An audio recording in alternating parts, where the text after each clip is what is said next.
We think we understand the world, but sometimes the most profound truths slip by unnoticed. Consider this. Only about 1% of the population is thought to be clinically psychopathic. These individuals have a smaller amygdala, the part of the brain tied to emotions like empathy and joy. They may lack the kappa-Y for love or happiness, but their minds don't shut out anger or rage. Research tells us that up to 1/3 of murderers fit the profile of a clinical psychopath. Most serial killers fall into this category. But here's the unsettling part.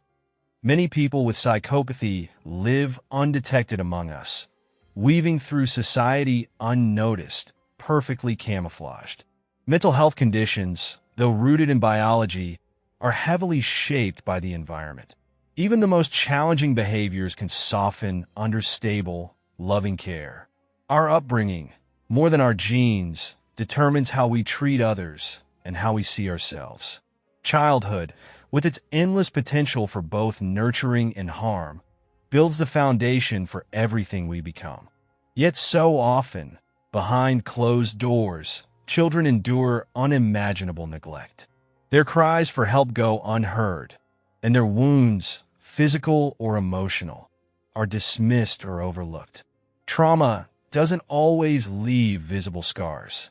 It's not just the striking moments of abuse. Sometimes, it's the quiet, creeping weight of neglect or abandonment. Children's minds don't know how to filter the world. Every experience feels monumental, every moment a potential threat. Without consistent reassurance, they carry these fears into adulthood, distorting how they perceive themselves and others. When faced with deviant behavior in schools or elsewhere, it's easy to slap on a label: troublemaker, menace, problem child. But these behaviors rarely appear without reason. Trauma often lurks beneath the surface, hidden from view.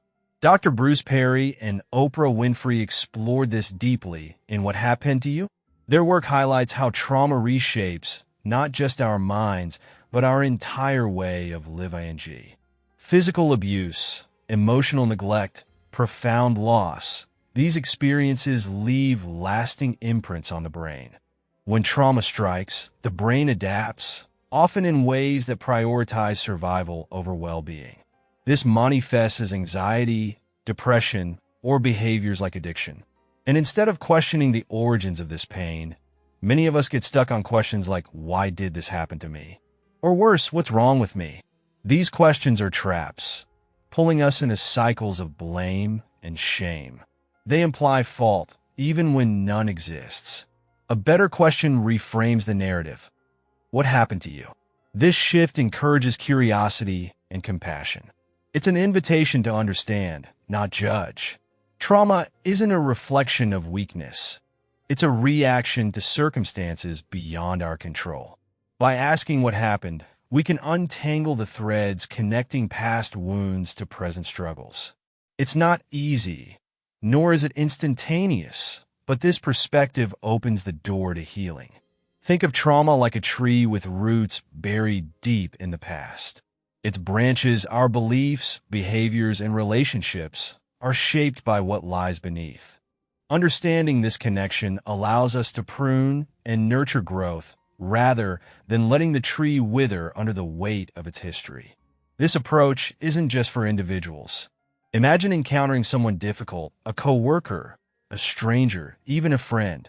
Instead of writing them off as inherently problematic, consider what experiences might be driving their behavior. What happened to them to make them act this way?